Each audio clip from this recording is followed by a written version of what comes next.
11th standard mathematics chapter 1 sets relations and functions la exercise 1.1 la fifth problem. Justify the trueness of the statement. An element of a set can never be a subset of itself. So in the statement பார்த்தோன்னே அம்மா ஒரு element வந்து சப்செட்டாக இருக்காது அப்படின்னு தோணும். உடனே என்ன பண்ணலாம், இதை ஜஸ்டிஃபை பண்ண சொல்லியிருக்காங்க, அதுக்காக நம்ம ஒரு எக்ஸாம்பிள் கொடுக்கலாம், இது ட்ரூ தானே அப்படின்னு நமக்கு தோணும் இல்லையா. ஸோ அப்போ நம்ம என்ன பண்ணுவோம், ஏதாவது ஒரு எக்ஸாம்பிளை கலெக்ட் பண்ணுவோம். இதுக்கு இப்போ ஃபார் எக்ஸாம்பிள் இந்த மாதிரி ஒரு எக்ஸாம்பிள் கொடுத்துடலாம். A = 3,4 அப்படின்ற ஒரு செட் எடுத்துக்கலாம். இந்த செட்டில் 3 அப்படின்றது என்னவாக இருக்குன்னா ஏவுக்கு எலமெண்ட்டாக இருக்குது. ஆனால் 3 வந்து என்ன கிடையாது, ஏவுக்கு சப்செட் கிடையாது. இந்த 3 எலமெண்ட் வந்து சப்செட் கிடையாது அப்படின்றது மாதிரி நம்ம சொல்லிடலாம், சொல்லிவிட்டு முடிச்சிடலாம். அப்போது இந்த ஸ்டேட்மெண்ட் ட்ரூ தான் அப்படின்னு டிக்ளேர் பண்ணுறதுக்கு தோணும் நமக்கு. ஏன்னா இந்த 3 வந்து சப்செட் கிடையாது. ஆனால் இது என்ன சப்செட், என்ன இந்த செட்டுக்கு subset, the subsets of A R, இந்த சப்செட்ஸ் ஆஃப் ஏஆர் என்னென்ன இதெல்லாம் சப்செட்டு. இப்போது சப்செட் எழுதுறதுக்கு நம்ம எப்படி எழுதணும்னா ஃபஸ்ட்டு ஒவ்வொரு எலமெண்ட்டாக எடுத்துக்கணும். ஸோ 3 அப்படின்ற சப்செட் எழுதுனா அந்த மாதிரி செட் ப்ராக்கெட்டில் போட்டு எழுதணும். 4 வந்து சப்செட்டாக மாற்றணும்னா 4க்கு செட் ப்ராக்கெட் போட்டு எழுதணும். அப்புறம் அந்த கொடுத்துருக்கக்கூடிய செட்டே வந்து என்னவாக இருக்கும், சப்செட்டாக இருக்கும். அப்போ 3,4 அப்படி எழுதிக்கலாம். இதெல்லாம் இல்லாமல் எந்த செட்டு கொடுத்தாலும் அந்த செட்டுக்கு வந்து எம்டி செட்டில் நல்ல செட்டுன்னு சொல்கிறேன், அது வந்து என்னவாக இருக்கும், சப்செட்டாக இருக்கும். அப்போது இதுதான் இந்த 4 சப்செட் தான் வந்து ஏவுக்கு சப்செட்டாக இருக்கும். இப்போ பாருங்கள், இதுதான் வந்து 3 செட் ப்ராக்கெட்டில் எழுதுனா அது சப்செட்டு, ஆனால் 3 வந்து சப்செட் கிடையாதுன்னு சொல்லி ஓகே இந்த ஸ்டேட்மெண்ட் வந்து ட்ரூ தான் அப்படின்னு நம்ம டிக்ளேர் பண்ணலான்னு தோணும்.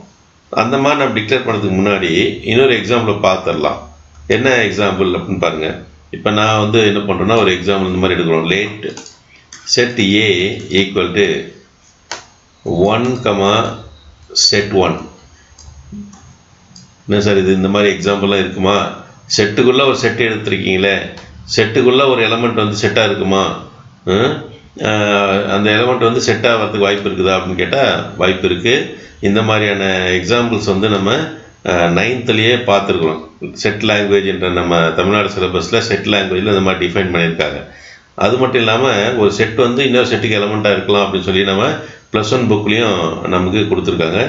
இந்த இதெல்லாம் ஏன் 9th +1லாம் ஏன் சொல்கிறோன்னா, 9th செட் லாங்குவேஜ் அவ்வளோ டீட்டெயிலாக கொடுத்துருக்காங்க. அந்த பேசிக் கான்செப்ட்லாம் இங்கே ரொம்ப அவசியம் நமக்கு. அதே மாதிரி +1 கொடுக்கக்கூடிய கான்செப்டும் அவசியம். நம்ம என்ன பண்ணுறோன்னா புக்கில் இருக்கக்கூடிய கான்செப்டெல்லாம் பார்க்காம, டெஃபினேஷன்லாம் படிக்காமல் நேரடியாக ப்ராப்ளம் போட வரும்போது இந்த மாதிரி பிரச்சனைகள்லாம் வந்து நமக்கு மீட் அவுட் பண்ண வேண்டியதாக இருக்கும். அதனால் ஒரு செட் இந்த மாதிரி இருக்கலாம், அதுக்கு வந்து நமக்கு சான்சஸ் இருக்குது. சரியா? இப்போ இந்த செட்டில் இருந்து என்ன தெரிஞ்சுக்கணும், இந்த செட்டில் இருந்து நம்ம என்ன தெரிஞ்சுக்கணுன்னா 1 பிலாங்ஸ் டு A, அதாவது 1ன்றது வந்து எதோட எலமெண்ட்டு, ஏவோட எலமெண்ட்டு. அதே மாதிரி இந்த செட் 1ம் எதோட எலமெண்ட் தான், செட் ஏவுக்கு எலமெண்ட் தான்.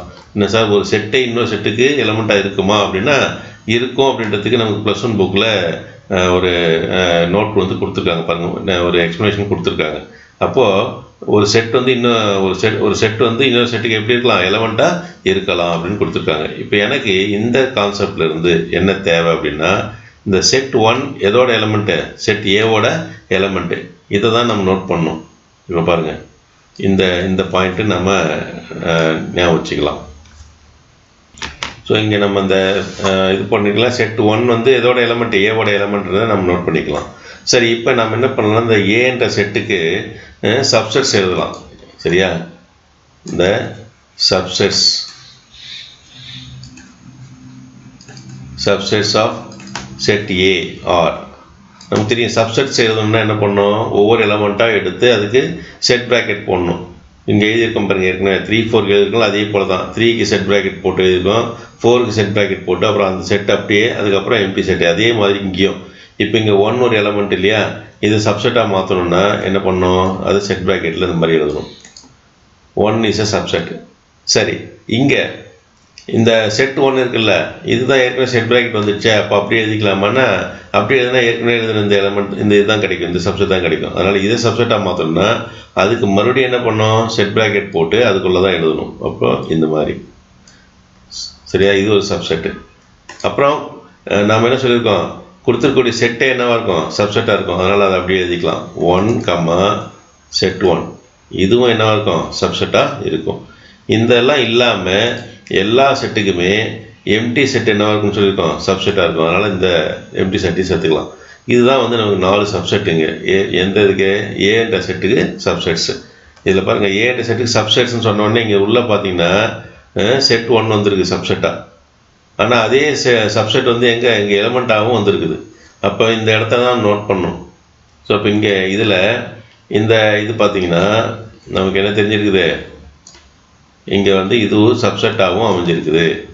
ஆனால் அதுக்கு முன்னாடியே என்னவா இருக்குது, எலிமெண்ட்டாகவும் இருக்குது. அப்போ ஏவுக்கு சப்செட் ஆஃப் ஏவில் இந்த செட் 1 வந்திருக்குது. அப்போ எலிமெண்ட்டாக இந்த ஒரு செட்டு வந்து என்ன வந்திருக்குது, சப்செட்டாகவும் வந்திருக்குது. எலிமெண்ட் வந்து சப்செட்டாகவும் வந்திருக்குது. அப்போ இந்த ஸ்டேட்மெண்ட் வந்து நம்ம ட்ரூன்னு சொல்ல முடியுமா? an element of a set can never be a subset. எப்பயுமே இருக்காதுன்னு சொல்லியிருக்காங்க. அப்போ இந்த நெவர்ன்ற வார்த்தைக்கு மீனிங் இந்த எக்ஸாம்பிள் மூலம் அடிபட்டு போயிடுது.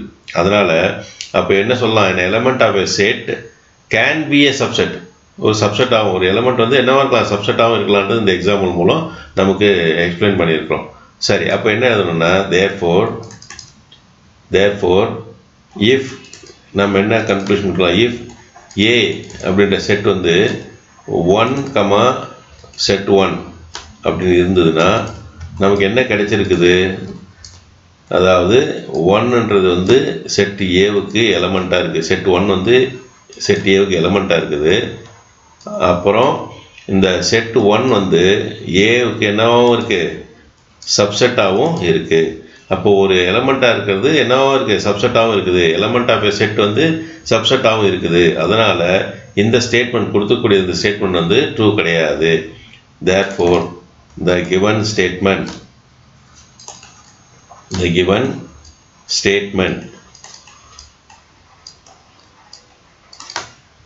is என்ன சொல்லலாம், is not true.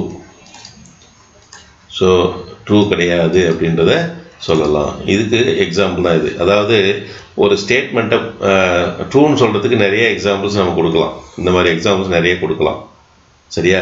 ஆனால் ஒரு ஸ்டேட்மெண்ட் வந்து ராங், அது ஃபால்ஸ் அல்லது நாட் ட்ரூ அப்படின்னு சொல்கிறதுக்கு நம்ம கொடுக்குற எக்ஸாம்பிள் பேர் கவுண்டர் எக்ஸாம்பிள் பேர். அந்த மாதிரி ஒரே ஒரு எக்ஸாம்பிள் கவுண்டர் எக்ஸாம்பிள் கொடுத்தா கூட போதும். அதை நம்ம நாட் ட்ரூன்னு ப்ரூவ் பண்ணுறதுக்கு தேவையானதை எடுத்துக்கலாம். அப்படி வந்து கொடுத்துக்கூடிய இந்த ஸ்டேட்மெண்ட்டை நாட் ட்ரூன்னு ப்ரூவ் பண்ணுறதுக்கு நம்ம எடுத்துக்கிட்ட எக்ஸாம்பிள் தான் இது. Set A equal to set of 1, set 1ன்றது. இந்த எக்ஸாம்பிள் பேர் கவுண்டர் எக்ஸாம்பிள் பேர். இந்த எக்ஸாம்பிள் நம்ம யூஸ் பண்ணும்போது கொடுத்துக்கூடிய ஸ்டேட்மெண்ட் என்னென்ன ஆயிருக்கு, நாட் ட்ரூன்னு ஆயிருக்கு. தேங்க்யூ.